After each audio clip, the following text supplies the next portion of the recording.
Hola jóvenes, bueno, el día de hoy vamos a hablar de la responsabilidad solidaria en el pago de títulos de crédito. ¿Qué quiere decir eso? Pues es la clave para poder cobrar un título de crédito, saber a quién se lo puedo cobrar. En el caso de que sea, ayer mencionábamos el tema del aval, ¿qué pasa si el aval paga? ¿Contra quién puede repetir ese pago? Eso es la responsabilidad solidaria. Lo que les decía al inicio de nuestro curso, lo que nos va a dar de comer a muchos el resto de nuestros días. Saber, repito, en base a un título de crédito, a quién se lo puedo cobrar. Y en realidad no es tan complicado ese tema, solamente hay que discernirlo, desmenuzarlo poco a poco. Mira, vamos por partes. Primero, sabemos ya la base. Todo el que firma un título de crédito se hace responsable de su pago. Uno. Dos. ¿Quiénes pueden firmar? El que lo emite, suscriptor, librador, girador, girado aceptante. Los que participan después en su vida, el aval, el endosante en propiedad. Todos ellos, para la ley, son responsables del pago. ¿Cómo responden? ¿Qué es eso de solidario? Solidario quiere decir que a todos les puedo demandar el pago y todos me deben de cubrir. En este caso, su responsabilidad es por el 100% del valor. No quiero decir que si tengo 5 firmantes voy a cobrar 5 veces el valor del título. No, con que me pague uno es suficiente. Pero si tengo 5 deudores, puedo demandar a los 5 y bueno, puedo embargar a los 5 y al final del camino, ya con sentencia, puedo entonces elegir qué bienes de los 5 voy a rematar. Eso ya queda a mi elección.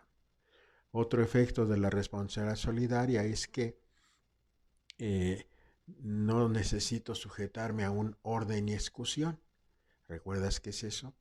Quiere decir que si de 5 firmantes, 5 deudores, yo elijo demandar a 2 o a 3 nada más. ¿Por qué? Porque el cuarto pues no me interesa o está ilocalizable.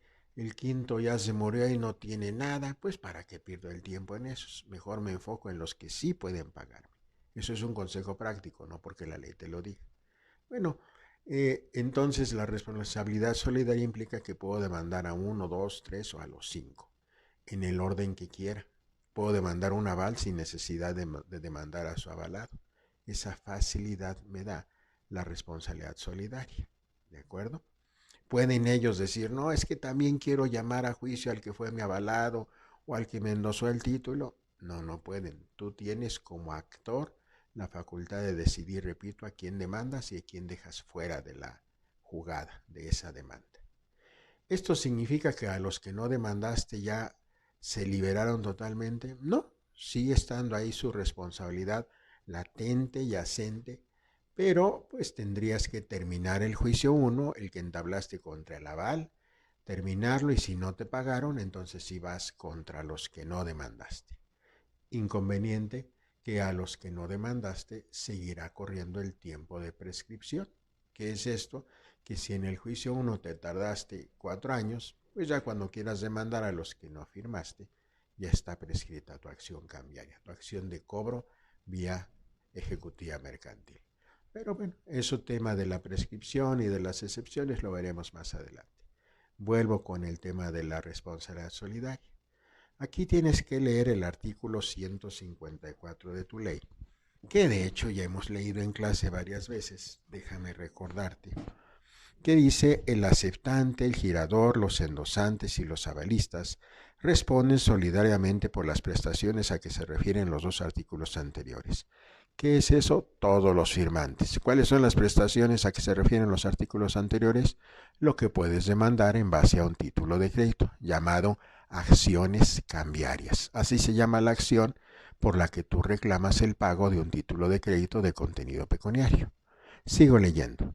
El último tenedor de la letra, esto es el acreedor actual, puede ejercitar la acción cambiaria contra todos los obligados a la vez o contra alguno o algunos de ellos, sin perder en este caso la acción contra los otros, y sin obligación de seguir el orden que guardan sus firmas en la letra. Es lo que te acabo de comentar. Tengo 5 firmantes, puedo demandar a los 5 o a cualquiera de ellos. ¿Qué es eso de orden y ejecución? Que no tengo necesidad de sujetarme a un orden, que quiero demandar al endosante 2, al endosante 3, al aval 1, puedo hacerlo. Y no tengo necesidad de llamar inclusive al suscriptor original. Eso es la responsabilidad solidaria. Eso es no tener que seguir un principio de orden. ¿Qué es eso de la ejecución? Son ejecución de bienes. ¿Qué implica?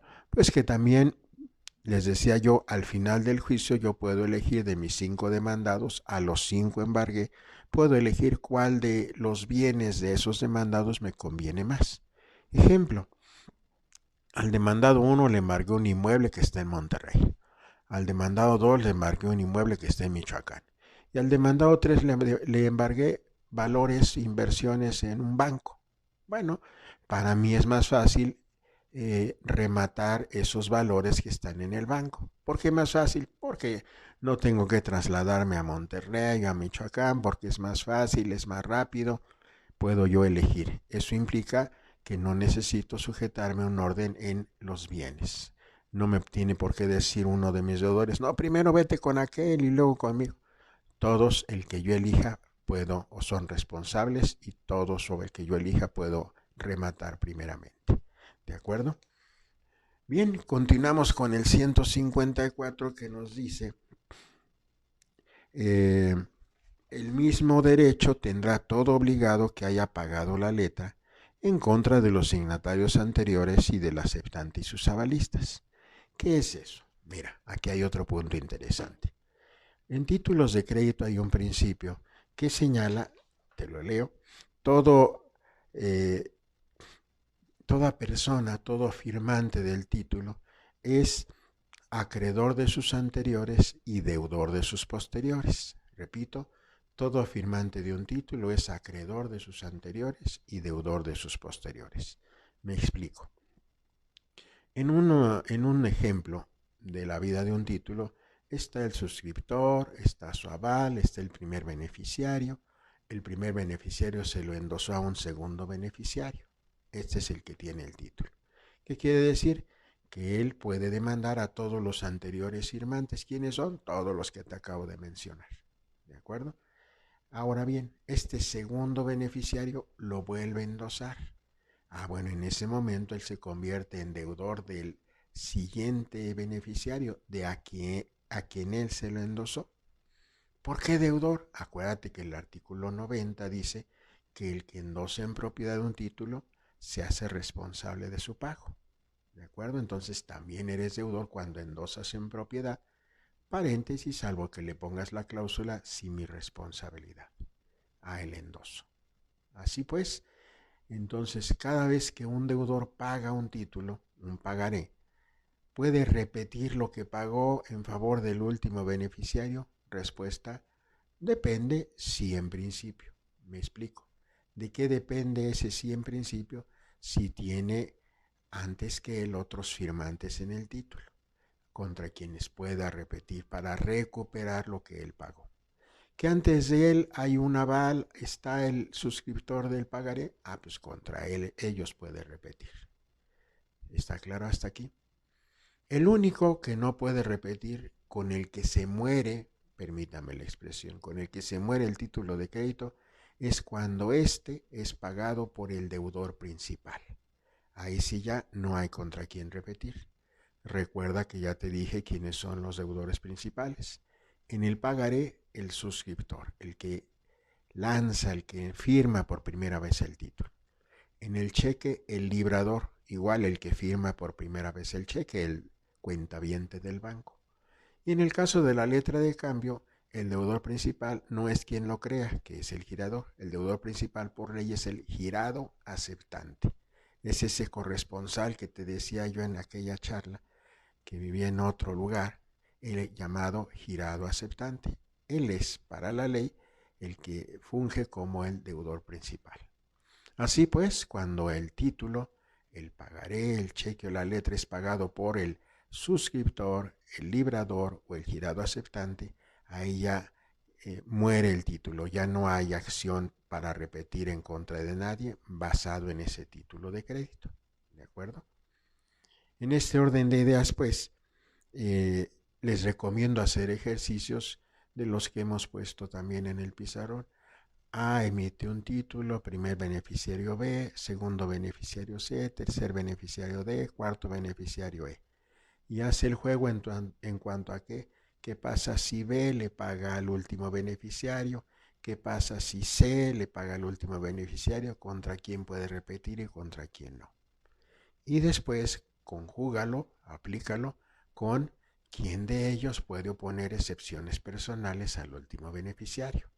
Recuerda aquí, puede oponerle quien fue su endosante del mismo negocio causal derivado. Ese es el principio. También habrá casos como títulos no negociables y títulos concretos. También ahí no opera la autonomía. ¿Qué quiere decir esto? ¿Sí puedo cobrar el título? Sí, sí lo puedo hacer, pero se pueden defender de diferente manera según el caso que te acabo de poner.